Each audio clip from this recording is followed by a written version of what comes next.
방금 소개받은 김규왕입니다. 인사드리겠습니다.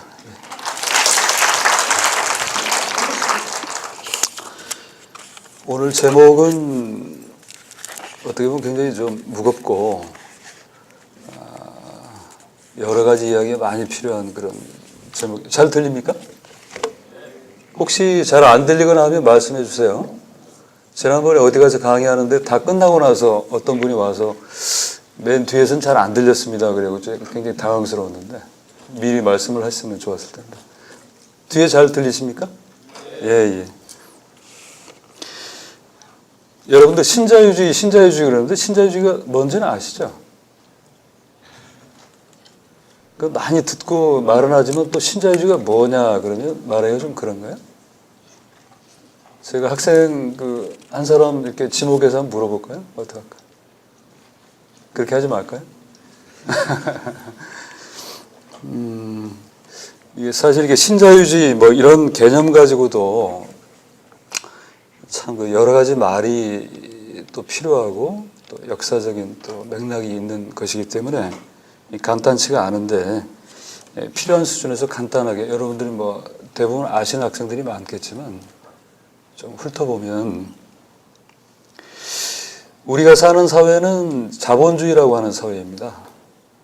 그러니까 뭐 자유민주주의 이런 말도 하는데 그보다 더 정확한 표현은 이제 자본주의라고 하는 사회인데 자본주의 전에는 무슨 사회였나요?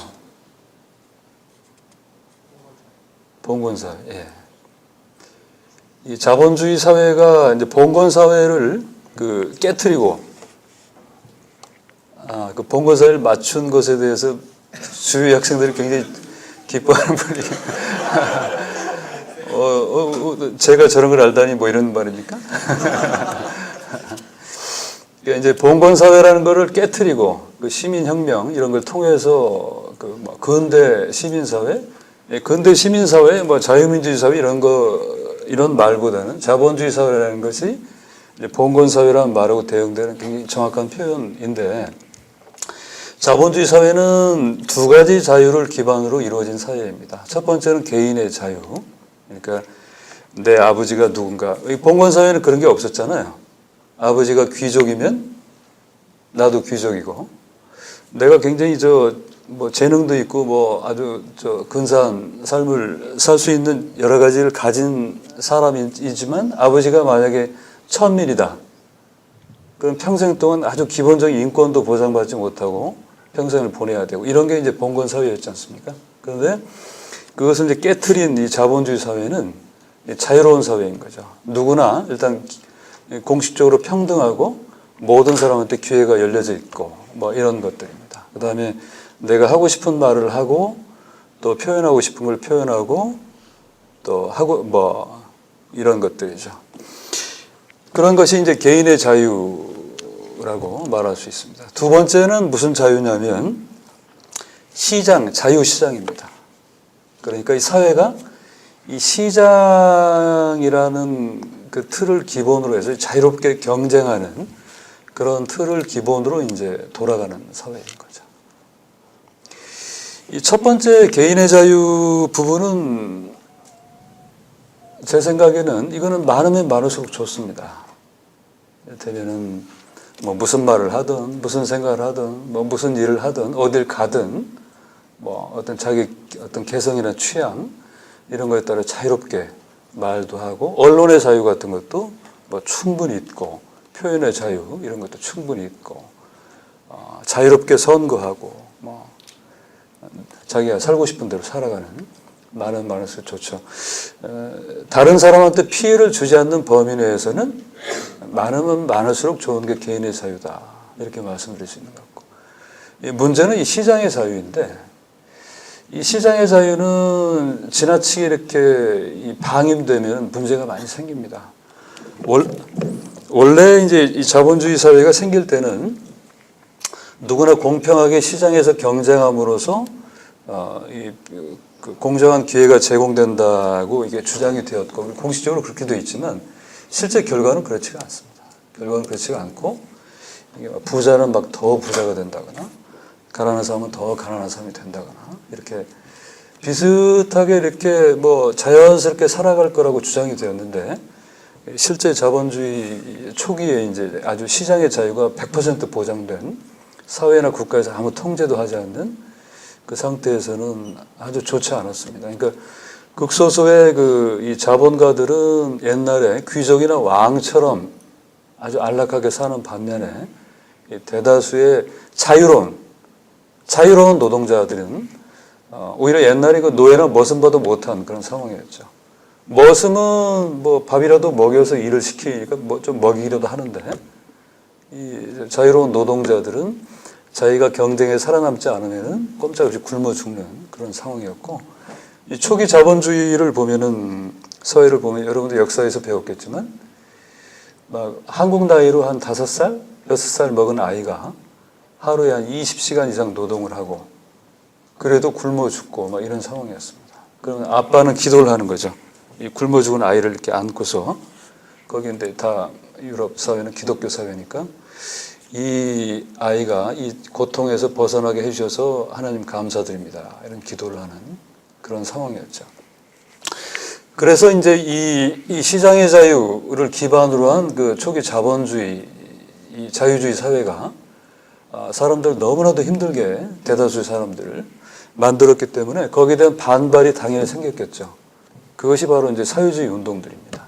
이 자본주의라는 사회를 한번 넘어가 보자, 뭐 이런 식의 여러 가지 운동들이 있고, 또 실제로 조금 있다가는 어떤 나라는 이 시장을 없애버린 사회주의를 표방하는 나라들이 또 생겨나죠. 제일 처음 생긴 데가 어디입니까? 제일 처음 공산화된 데가. 이건 뭐 틀리고 맞고 아무 문제가 아닙니다. 그냥 편한 대로 말씀해 보십시오. 네, 소비에트, 러시아가, 또 그 다음에 무슨 뭐 동유럽 여러 가지 이런 나라들이 뭐 중국도 넘어가고 막 넘어갔죠. 그렇게 세계가 이렇게 있으면 그렇게 막 상당히 주요한 나라들이 이 자본주의를 없애버린 사회주의 나라로 넘어가 버리고, 또 아직 넘어가지 않은 나라들도, 유럽이나 뭐 미국이나 이런 나라들도 일반 노동자들이나 이 국민들이 아주 많이 이렇게 좌경화돼 가지고 언제 넘어갈지 모르는 아주 불안정한 상황이 도래했습니다. 그래서 또 이 자유로운 그 시장을 그냥 국가 간의 경계도 없이 너무 서로 막 경쟁을 하다 보니까 전쟁이 벌어지는 거죠. 세계 제1차 대전 같은 것들이 그런 결과로 또 벌어지고 하니까, 크게 말해서 이 자본주의 사회의 체제는 이걸 이대로 가면 우리는 이제 이게 엎어지겠구나, 판이 깨지겠구나 하는 생각을 하게 되어서 수정을 하게 됩니다. 그래서 우리가 말하는 무슨 케인즈주의니 수정자본주의니 뭐 복지사회니 이런 것들이 1930년대 정도부터 이제 생겨나서, 무슨 말씀을 드리는 거냐면, 처음에는 원래 자유주의였고 그 자유시장이라는 것을 조금 통제하고 관리하는 시스템으로 1930년대부터 이제 변화하기 시작했다는 겁니다. 그대로 뒀다가는 이 판이 아예 깨질 테니까. 그러다가 그렇게 쭉 오다가 70년대, 80년대 들어서면서 다시 이제 또 자본주의 불황이, 세계적으로 불황이 오고 뭐 막 이러니까, 미국의 그 레이건이라는 대통령 혹시 들어보셨어요? 뭐 영화배우 출신. 영화배우인데 이제 B급 영화배우죠. 아주 뭐 인류 영화배우는 아니고. 또 영국의 대처. 요즘은 또 세처라고 많이 하는데, 이 수상을 중심으로 한 다시 한번 초기 자본주의와 같은 시장의 자유에 다 맡기자, 국가나 사회가 자꾸 통제하지 말고, 이런 식의 흐름이 이제 시작된 거죠, 세계적으로. 그래서 바로 신자유주의라고 합니다. 그러니까 원래 자유주의였는데 그것을 수정했다가 몇십 년, 한 반세기 지난 다음에 다시 자유주의로 간다는 뜻입니다. 그래서 이제 이 자유주의를 구분하기 위해서 두 번째 자유주의, 새로운 자유주의, 신자유주의 이렇게 말을 하고, 한국 사회도 거기에 이제 그 큰 전 지구적인 그 자유주의, 신자유주의 흐름에 점점 포섭돼 가는 그런 과정을 보였는데, 정말 아쉬운 것, 슬픈 것은 한국 경우에는 여기 지금 학생들이 이번 학번 무슨 학번이라고 하나요? 약칭으로? 1, 1학번 이렇게 부릅니까? 11학번은 몇 년생이죠? 예? 90? 91년? 92년? 91년생이면은 제가 계산이 잘 안 되네. 소위 이제 한국 사회가 뭐 민주화되었다 이런 걸 87년으로 대충 잡고 있죠. 그러니까 91년, 92년생이면 그때도 한 5년 지난 다음에 태어난 학생들이네요. 그 전에 군사 독재 뭐 이런 게 있었다는 거는 아시죠? 배우고 듣고 해서.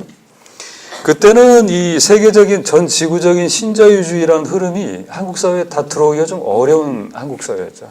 그게 들어오려면 시장이 자유롭고 어느 정도 민주화된 상태가 필요한데 완전히 그건 뭐 박정희나 막 전두환 이런 독재자들이 이 재벌이나 기업가 자본을 꽉 틀어쥐고 이 계획경제 하듯이 막 가는 상황이었으니까 그것이 오히려 어려웠는데 민주화가 되면서 조금 늦었지만 한국 사회도 이 신자유주의라는 세계적인 자본주의 흐름에 이제 포섭하는 준비가 되는 겁니다.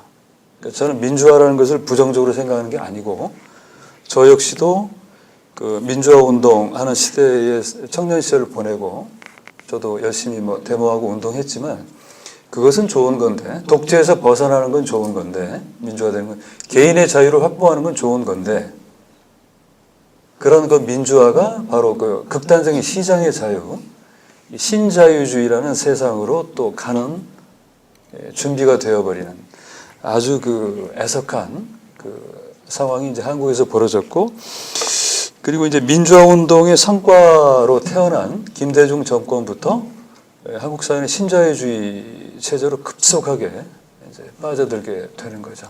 그로부터 이제 많은 것들이 변하게 됩니다. 뭐 사회적으로 말한다면 이 양극화, 빈부격차가 굉장히 심해지고 시장에서 막 경쟁이 위주로 사회가 가다 보니까 당연히 이 격차가 심해지고 그 다음에 이 부자들의 세상이 점점 되는 옛날에는 이 대통령이나 이 독재자가 이 왕이었는데 이제는 지금 보면은 이명박 씨보다 더 힘 있는 사람들이 있잖아요. 이건희나 정몽구 같은 큰 부자들이 자본가들이 세상을 지배하는 그런 상황이 되고 거꾸로 말하면은 노동자들이나 평범하게 정직하게 일하는 사람들의 어떤 상황은 점점 나빠지는 그런 모습들. 그리고 사회가 전체적으로 어떤 부분이든지 이렇게 무슨 그 기업화되는 겁니다. 회사처럼 변하는 것이죠. 요즘에 이 지금 전통문화대학이라고 해도 되죠. 예. 전통문화대학은 조금은 다를 수 있겠지만 지금 한국에서 보면 대학이라는 데도 거의 이것은 학교라기보다는 하나의 그 회사나 기업처럼 변하고 있고 여기 교회 다니는 분들 많이 있나요? 교회도 옛날하고 많이 달라서 하나의 이제 그 기업체처럼 사실 한국의 교회는 별로 없죠. 교회라고 간판은 달아놨는데 대부분 상점들이죠. 실제적으로 보면. 그래서 이 큰 거는 마트고 작은 건 슈퍼고 그런 식으로 그런 그 변화들도 역시 이제 이런 소위 말하는 신자유주의적인 변화와도 많이 관련돼 있고 교육도 마찬가지입니다. 교육도 지금 현재 뭐 교육 문제 그러는데 저는 거꾸로 이렇게 말을 합니다. 그러니까 부모님들한테 한국의 교육 문제가 지금 있습니까? 남아 있습니까?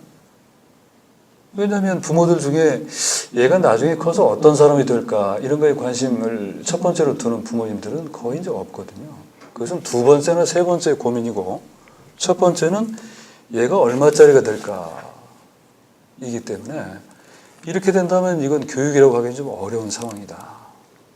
이런 것도 역시 이런 그 교육이나 뭐 신앙이나 이런 모든 그런 가치들이 시장 논리에 그 빠뜨려지면서 생기는 그런 현상들이죠. 그러니까 아이들은 지금 사람으로 키워진다기보다는 하나의 상품으로 키워지는 그래서 사람으로 성장하기 필요한 여러 가지 뭐 초등학교 때는 좀 이렇게 많이 놀아야 된다든가 이런 것들은 다 생략되고 그죠?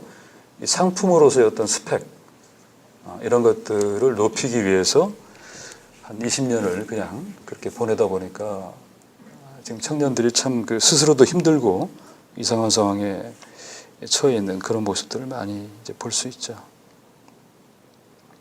그래서 민주화도 되었고 다 뭐 핸드폰 같은 것도 옛날에 나왔을 땐 부자들만 들고 다니는 거 지금 뭐 전부 다 들고 다니고 뭐 조그만 차라도 한 대씩 다 있고 한데 보릿고개 아주 절대 빈곤 상태에 있는 사람은 상당히 적어지고 그런데 이상하게도 이 보통 사람들의 삶이라는 것은 재미가 없고 갑갑하고 그다음에 이게 앞이 잘 안 보이고 아이를 키우면서도 이렇게 어떤 보람이나 충만감을 느끼기가 너무 어렵고 결과적으로 어떤 상황이냐면 지금 한국이 자살률이 세계 1위고 출산율은 세계 최저고 10대 사망 원인 1위가 자살인 신자유주의 하지만 한국처럼 이게 극단적으로 온 나라가 이렇게 휘말려서 빠른 기간 안에 이렇게 무슨 사회를 갖다 그냥 뭐 삽으로 떠가지고 이 시장에다 팍 그냥 던져 넣는 것 같은 그런 변화를 일으킨 사회는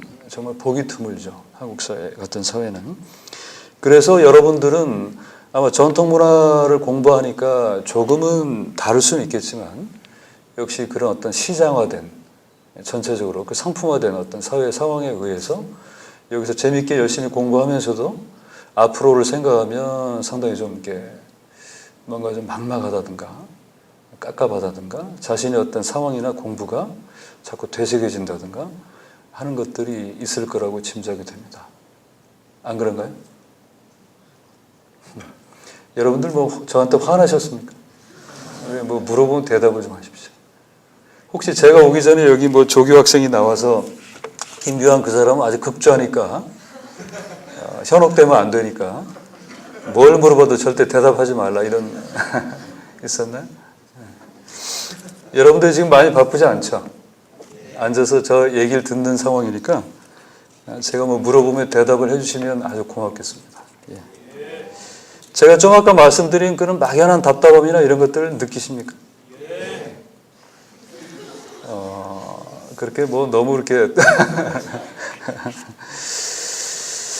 하여튼 그렇습니다. 그래서 이 세상이 물질적으로는 물론 지금도 여전히 절대빈곤 상태의 사람들이 있고 우리가 무상급식 문제 같은 걸 얘기할 때도 그런 거를 많이 우리가 고민하고 하지만 대다수의 많은 사람들은 이 절대빈곤 상태에 있지는 않고 오히려 비만이 가난한 사람들의 병이 되어버린 그래서 뭐 부자들은 관리를 잘해서 날씬한데 옛날처럼 그 저희가 어릴 때는 사장, 나쁜 사장 그러면 아주 그냥 뚱뚱하고 머리도 좀 이렇게 이런 이미지인데 지금은 그 인류 CEO들 보면 그런 사람이 없죠.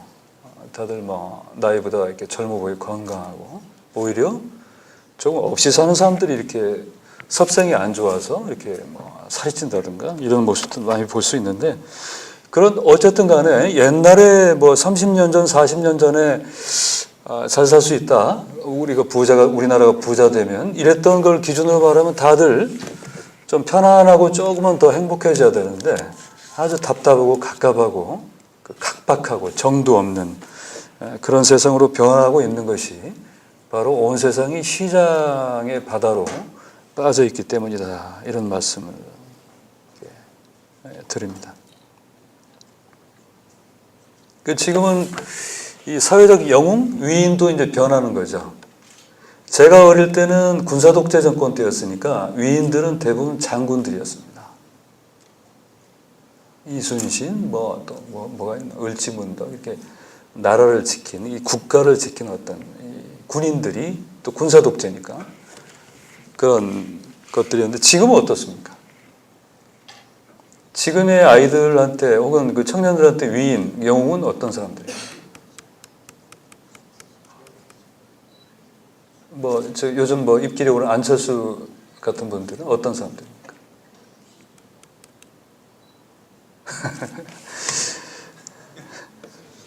쉽게 말해서 이게 경제적으로 성공한 사람들이죠. 사장들. 그런데 아주 천박한 욕먹는 사람이 아니라 성공하는 걸 기본으로 해서 그 다음에 이제 약간 좀 상식 있고 의식이 있는 사람이 최고의 영웅이 되는 것이죠. 좋은 의식과 어떤 양식을 가지고 있으나 돈이 없는 사람은 이제 더 이상 위인이거나 영웅이 아닙니다. 이런 변화들도 뭐 일테면 워런 버핏이나 빌 게이츠나 뭐 스티브 잡스나 우리나라 같은 뭐 안철수나 뭐 박경철이나 이런 사람들, 또는 이제 의식 있는 연예인들, 성공한 연예인들, 김재동 씨 같은 분들, 저는 이런 분들 폄하하는 것이 아니고 그런 시대의 변화하고 많이 관련이 되어 있는 것이다. 어쨌든 이러면서 사람들이 많이 이제 변화하는 것이죠. 그래서 지금은 지난번에 작년인가 언제 저 텔레비전 작년 맞나 재작년인가 어떤 그 여학생이 대학생이 나와서 무슨 몇 센치 이하는 루저라고 그런 말 했었죠. 그리고 그때 같이 나왔던 말이 조건이 맞는다면 꼭 사랑이 없어도 결혼할 수 있다고 생각한다는 말도 또 이렇게 나왔었고. 근데 그때 이제 많은 사람들이 비난했는데, 근데 어떻게 보면 좀 우스운 비난이에요. 지금 한국 사회를 보면 이 사회 전체가 거의 연예화되어 있기 때문에 외국 사람들이 보면 그러잖아요. 한국의 젊은 여성들은 특히 강남 지역에 가면 거의 뭐 이렇게 친자매처럼 보인다. 얼굴들이 뭐 양악 그러면 그쪽으로 쫙 가고 그 비슷하게 이렇게 보이는. 어디 세상에 어떤 나라 가도 이런 수준은 없거든요. 그래서 그런 것들, 이제 그런 것들이 왜 그렇게 되냐면 그런 것조차도 이 아이의 혹은 청년의 상품성을 높이는 스펙에 들어가기 때문이죠.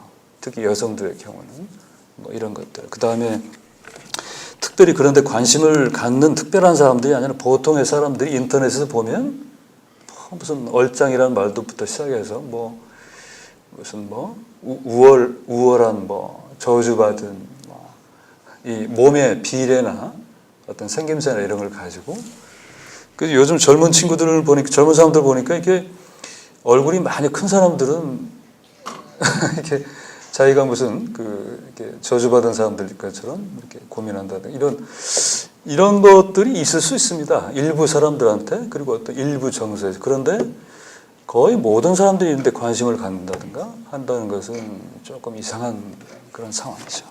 자, 어쨌든 이렇게 답답하고 우리를 힘들게 만드는 그런 것들을 어떻게 하면 우리가 극복하고 또 여기서 주체적이고 조금 행복하게 살 수 있을까, 이런 것이 이제 우리의 그 숙제일 텐데, 이런 겁니다. 이제 요즘에 여러분들 희망버스라고 들어보셨죠? 예, 그게 이제 부산 영도 한진 영도 조선소에 지금 225일째죠, 오늘로. 고공농성하고 있는 그 김진숙이라는 분을 무사히 내려오게 하고 또 정리해고나 이 비정규 노동을 좀 없애자, 이런 식의 이제 운동인데, 많은 사람들이 그걸 가지고 어떤 좀 진보적이라는 그 교수나 학자들 중에 일부가 비정규 노동이나 이런 정리해고라는 것은 자본주의 사회에서는 있을 수밖에 없는 것이다.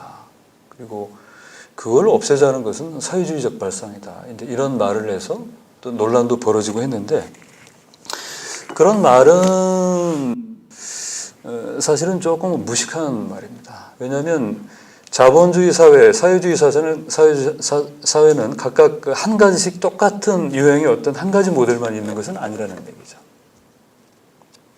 이를테면 지금 소련이 무너지고 동구가 이제 이렇게 무너지면서 지금 현재 세계는 대부분 시장을 기반으로 한 자본주의 사회라고 대부분 그렇게 볼 수 있는데, 자본주의가 한 가지가 아니라 여러 가지가 있죠.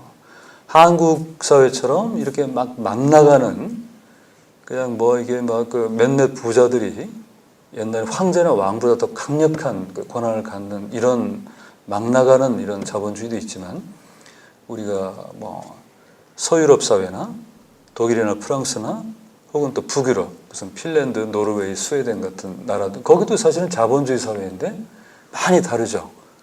비정규가 있지만 우리 비정규하고는 다르고, 일단 뭐 이런 얘기는 들어보셨을 겁니다. 비정규 노동자가 있는데 정규직 노동자보다 임금이 훨씬 많습니다. 왜냐하면 그만큼 불안정한 만큼 거기 많이 받아야 되는 그런 시스템이 있고, 사회주의 사회가 아닌데 이를테면 무슨 버스 그 기사가 이 대학 교수하고 비슷하거나 많은 임금을 받는다든가, 또 네덜란드 같은 데도 보면은 그 네덜란드 뭐 제 후배 얘기 들어보니까 거기는 이렇게 대학을 굳이 안 가려고 그런대요. 애들이 공부하는 걸 이렇게, 그리고 사람은 기본적으로 공부하는 걸 좋아하는 그걸 타고나 있지는 않잖아요. 원래 다들 공부를 싫어하게 돼 있는데 한국 사회는 공부들을 너무 많이 시키니까 이제 어쩔 수 없이 하지만, 전문대 같은데, 기술학교 같은 데를 가려고 하는 애들이 훨씬 많다고 합니다.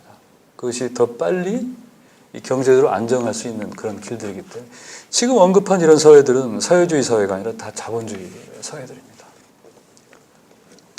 자, 그런데 중요한 것은 우리가 그런 사회로 가려면 어떻게 해야 될까? 어떤 분들은 이런 얘기도 합니다. 이제 프랑스나 뭐 독일이나 그 유럽에 있는 어떤 그 기업들, 또 자본가들이 노동자들한테 하는 어떤 방식, 우리나라처럼 이렇게 무식하게 하지 않고 덜 야만적인 어떤 상황에 대해서 그 사람들이 이제 뭐 어떤 무슨 그 아무래도 선진적인, 또 조금은 또 교양이 있는 어떤 이런 부분을 말씀들 하는 경우도 있는데, 사실 그런 말은 대단히 위험하고 잘못된 말입니다. 왜냐하면 자본가의 속성이라는 것은 일단은 그 끝없는 이윤을 추구하는 것이 이제 자본과 이 자본가의 속성이기 때문에 조건만 맞으면 훨씬 더 이렇게 악랄해질 소지가 당연히 있죠. 한국에 들어와서 굉장히 말썽을 부리고 막 노동자들한테 탄압하고 하다가 돌아간 까르푸 같은 프랑스 회사나, 또 지금도 여전히 이제 싸우고 있는 발레오 공조 같은 데는 이제 프랑스 회사들인데, 그 회사들이 프랑스에서 프랑스 노동자들한테 하는 것과 이 한국의 노동자들한테 하는 것은 전혀 다릅니다. 그것은 왜냐하면 그러니까 그 자본이 달라서가 아니라 여기 있는 사람들이 달라서 그런 거죠. 그걸 용납하는 사람들도 있고 용납하지 않는 사람들이 있는 것이죠. 일단 쉽게 말해서 한국에는 이 사회의 대부분의 시민이라고 불리는 사람들이 사실은 노동자들인데, 쉽게 말해서 월급 받고 어디 다니는 사람은 노동자니까 여기 교수분들까지도 노동자의 범주에 들어간다고 할 수 있습니다. 공장에서 힘들어서 땀 흘리면서 일하는 사람만 노동자가 아니라 월급 받고 자기 노동력을 판매하면서 사는 사람들은 다 노동자들인데, 이 노동자라는 생각을 잘 안 할 뿐만 아니라 다른 노동자들의 싸움에 대해서 내 일처럼 생각하는 경향이 아주 약하죠, 한국은. 그 전에도 서울 지하철 파업 같은 거 하면 불편하니까 막 욕을 하는 거죠. 아이, 저 노동자 놈들 맨날 저러고 있다고. 옛날 방식으로.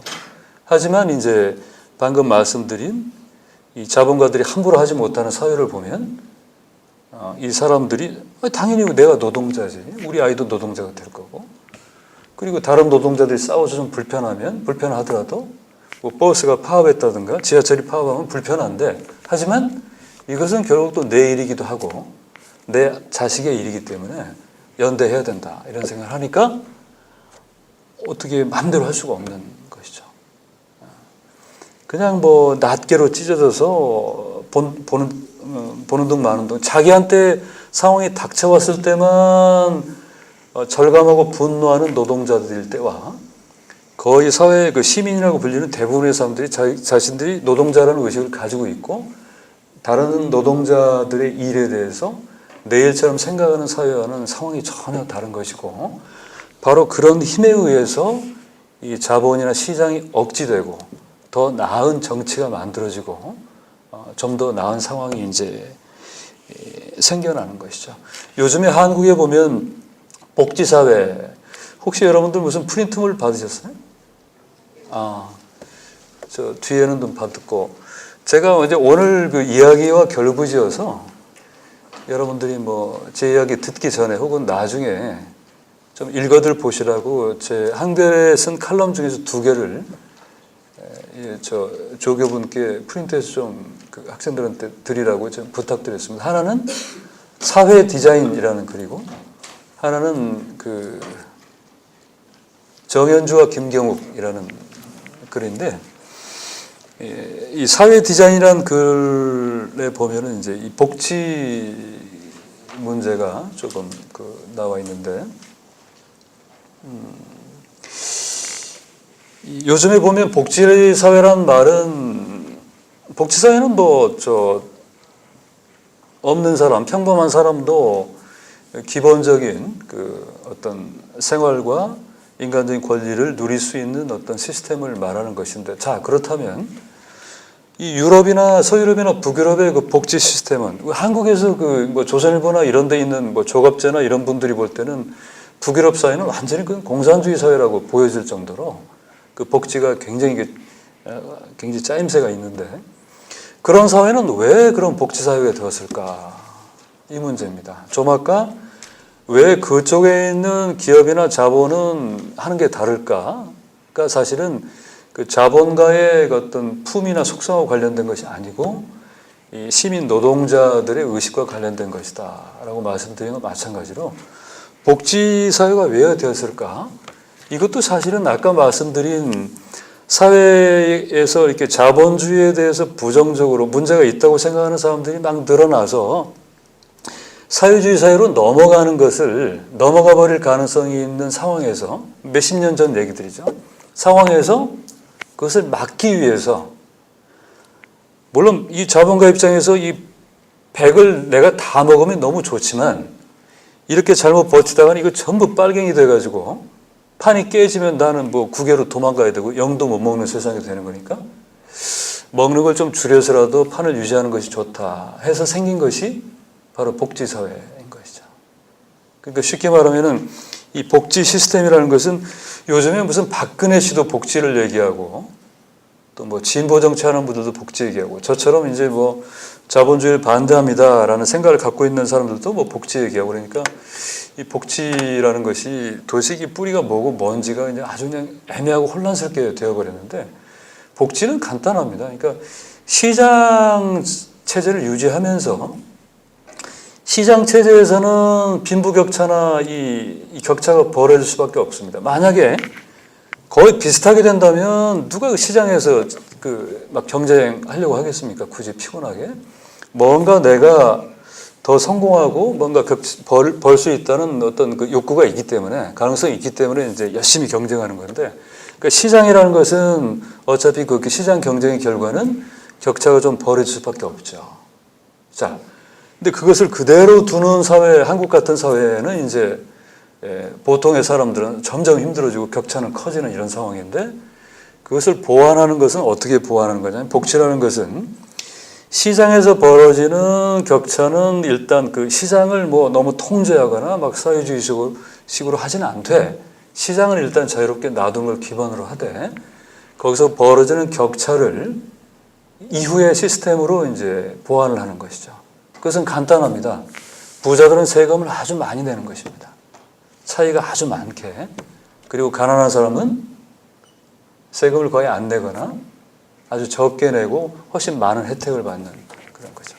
그러니까 시장에서 벌어진 이 빈부격차를 시스템을 통해서 그 차이를 최대한 좁히는 방식이 이른바 이제 복지 사회인데, 말하자면 그러니까 이 자본주의 사회가 복지 쪽으로 가려면은 굉장히 급진적이고 진보적인 어떤 정치, 이런 운동들이, 노동자들의 연대, 이런 의식이 굉장히 커야만 그런 그 가능성이 점점 생기는 것입니다. 그런데 지금 한국은 복지가 시대의 화두긴 한데, 아주 극우적인 정치인부터 진보적인 정치인들까지, 운동하는 사람들까지 전부 복지 얘기를 해버리니까 이게 도대체 이 복지가 어떻게 되는 건가 하는 생각이 드는데, 복지라는 것이 만약에 거의 모든 사람들이 비슷한 세금을 내고 나중에 뭐 의료나 무슨 뭐 그 급식이나 이런 걸 혜택을 받는다면 그것은 복지는 아니겠죠.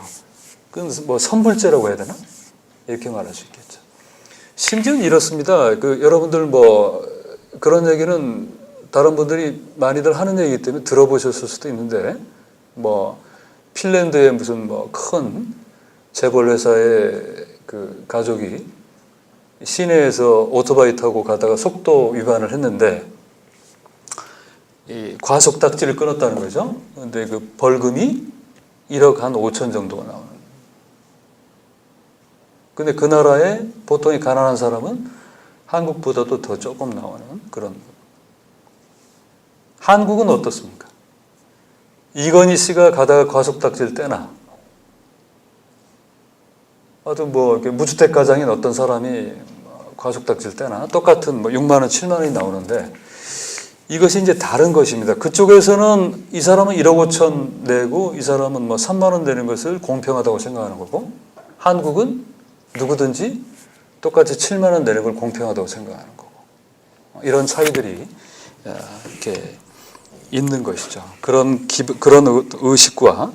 의식과 또 그 노동자들의 연대와 또 이 자본주의 시장 경제가 기본적으로 결코 선하거나 보통의 사람들을 위해서 만들어진 시스템이 아니라는 것에 대한 어떤 분명한 어떤 그 의식 같은 것들, 이런 것들이 이제 그런 상황을 변화시킬 수 있다, 이렇게 말할 수 있습니다.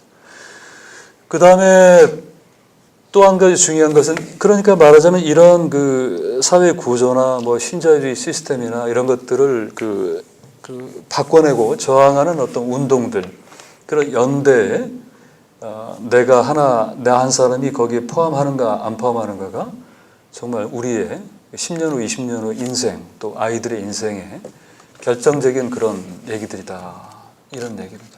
애매한 것은 요즘은 이제 모든 것이 이명박 때문이다, 이런 어떤 의식들이 많이 만연돼 가지고, 근데 사실은 그렇지는 않죠. 그러니까 이명박 정권 들어서 뭐 개인의 자유, 정치적 자유, 뭐 표현의 자유, 언론의 자유, 이런 것들이 호시탐탐 자꾸 침해된다든가 몰상식한 상황들이 벌어지고는 있지만, 그렇다고 해서 30년 전에 민주화 이전의 상황으로 바로 돌아가고 하는 것은 아니죠. 그 시민들이 그때 시민들하고는 전혀 다르기 때문에 그것을 용납을 하지는 않고, 이명박이라는 개인으로 볼 때는 옛날에 뭐 박정희보다 더 낫다고 할 수 없는 인물이지만 시민의식이 굉장히 성숙했기 때문에 돌아가지도 않고, 그 다음에 우리가 지금 이렇게 고단하고 힘들고 미래가 안 보이는 것은 이명박 정권 들어서 생긴 어떤 상황이거나 그 정권의 몰상식함에서 출발한 것이 아니고, 방금 말씀드린 이 사회가 몽땅 그냥 시장에 던져지는 그 흐름을 통해서,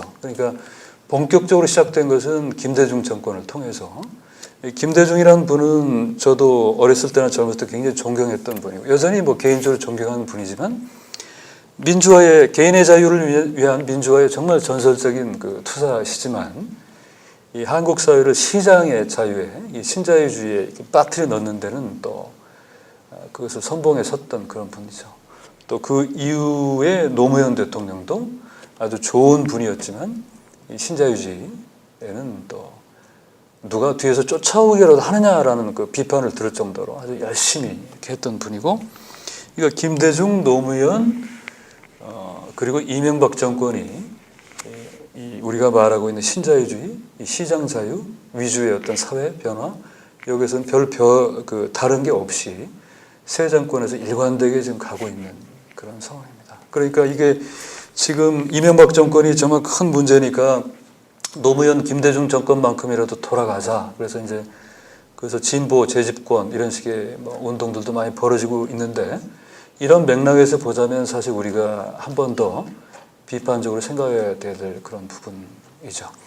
어쨌든 그런 구조적인 문제는 그러한 것 같고, 두 번째는 이 신자유주의라는 것이 정말 무서운 것은 사람의 영혼과 정신을 바꾼다는 것입니다.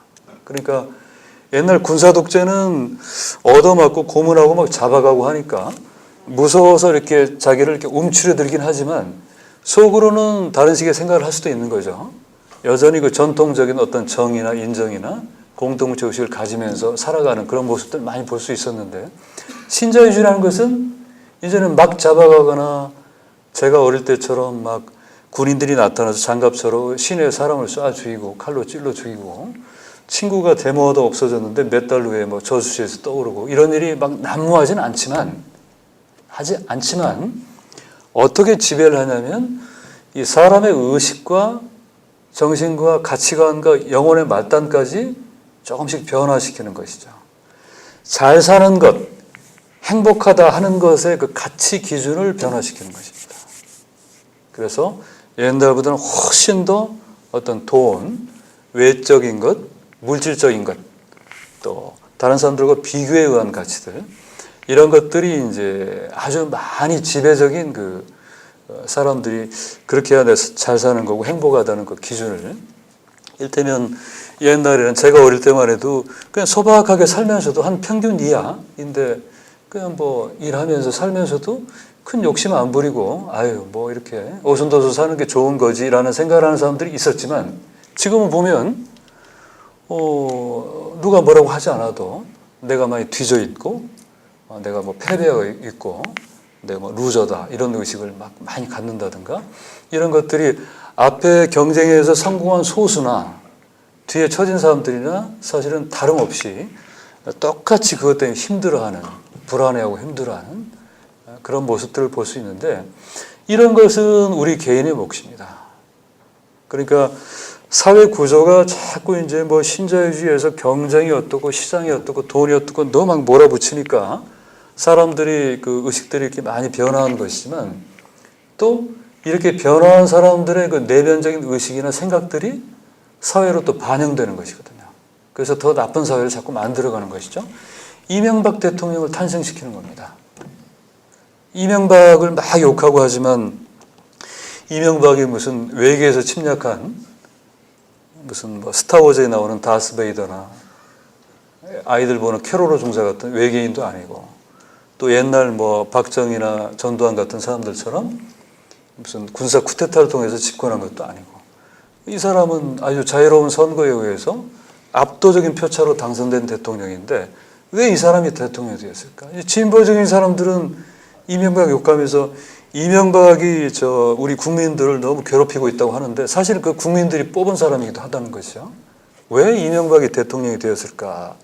이것도 바로 그런 아주 그 만연한 그 돈, 또 어떤 뭐 그 물질적인 가치 이런 것이 우리 삶에서 물론 대단히 중요합니다. 그렇지만 그것이 거의 전적이고 지배적인 가치로 변화하면서 그래서 누가 대통령이 되면 이 경제나 돈이 좀 나아질까 하고 관심을 갖다 보니까 그 사람이 대통령이 되고 또 그 사람이 대통령이 되어서 더 또 고통스러운 그런 이상한 악순환을 지금 가지고 있는데 이 불안감이나 어떤 그 불안한 상황에서 사람이 이게 심리적으로 보면 공포라는 것은 대상이 분명히 있는 것인데 이 불안이라는 것은 병이거든요. 막연한 것이죠. 막연해서 계속 사람을 꼼짝 못하게 만드는 뭘 좀 이렇게 내가 생각하는 올바른 것 어떤 가치 있는 것을 생각하다가도 근데 현실이 어쩔 수 없지. 그건 좀 문제가 있지. 현실이 어쩔 수 없지. 하다가 꼼짝달싹 못하게 하는 게 이제 불안인데 이 불안이라는 것은 그냥 우리 지금 한국 사회의 모든 그 시민들의 병인 것 같아요. 제 후배 중에는 그 대형 로펌, 김현장 같은 그런 로펌의 그 부부가 변호사인 친구가 있는데 그러니까 아마 둘이 월급 합치면 무슨 3, 4천만 원 뭐 이렇게 되겠죠? 모르게 잡아도. 근데 얘들도 불안하다 그러더라고요. 앞으로 5년 후, 10년 후 생각하면 상당히 불안하다. 자기들 살림살이가 어떻게 될지. 뭐 이건희도 10년 후에 삼성이 불안하다. 또 없는 사람은 없어서 불안하고. 그런 어떤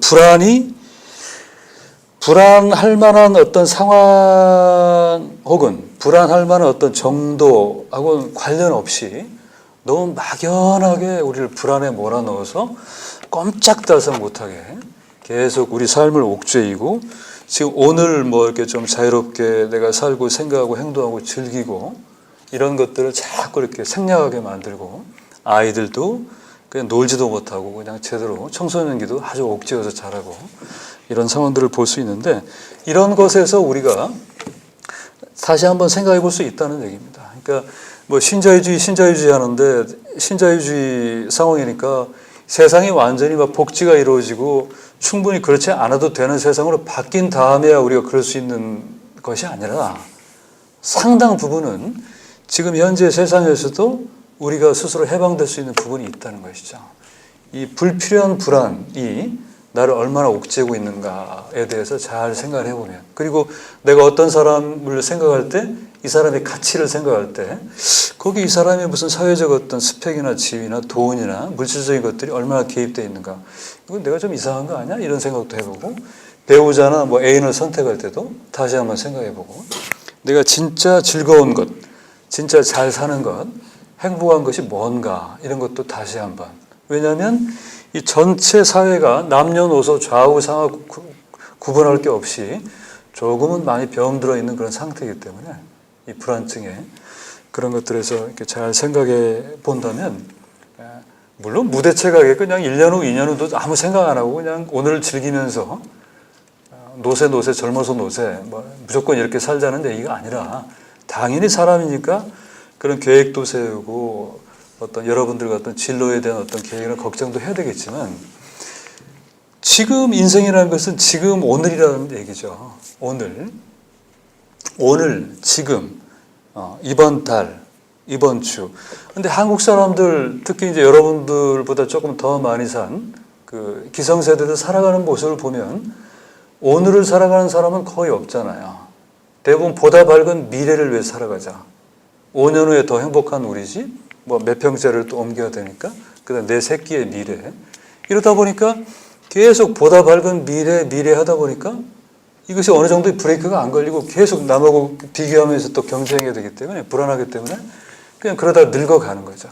그 어떻게 보면 사람이라는 그 인생이라는 것이 오늘의 연속이 합산이 인생인데, 진짜 잘 살고 행복하고 그런 자유롭고 편안한 느낌을 갖는 즐거운 그런 삶을 거의 살아보지 못한 채 초등학교 때부터 시작해서 그냥 50대, 60대 될 때까지 계속 보다 나은 미래를 위해서 가는 그런 것이 이제 지금 한국 사람들 아주 사는 그런 보편적인 스타일이 되어버려가지고, 그런 것들도 다시 한번 생각해 본다든가 이런 것들을 우리가 많이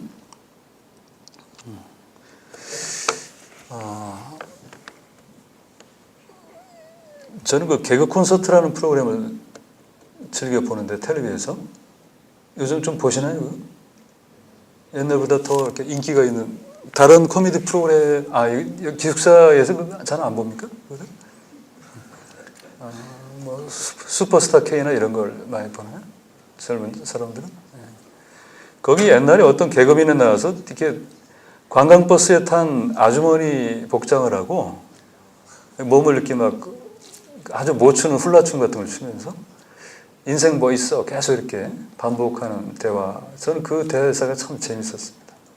그러니까 어떻게 보면 제 말이 좀 이상하게 될 수도 있는데, 우리가 인생이란 것에 대해서 너무 대단하게, 너무 엄청난 무슨 뭐가 있는 것처럼, 뭐 계획하고 어쩌게 하면은 뭐 큰 뭐가 생기는 것처럼 너무 그렇게 가치를 부여하다 보니까 오히려 인생 전체를 한 번도 여유 있고 편안하게 즐겁게 살지 못하고 그냥 옥죄어서 가는 그런 모습들이 많지 않은가. 그래서 사실 인생이라는 게 별게 없는 건데, 우리가 지금 현재 오늘을 즐겁고 또 내 소신대로 생각대로 살면서 남이 어떤 시각으로 날 보든 말든 아랑곳 없이, 또 여러분들은 또 예술하고 좋은 공부하는 분들이니까 뭐 밥을 굶지만 않는다면, 막 굶어갖고 막 영양 상태 유지가 안 돼갖고 어질어질하고 어제부터 한 끼밖에 못 먹고 이런 상황은 좀 곤란하겠지만,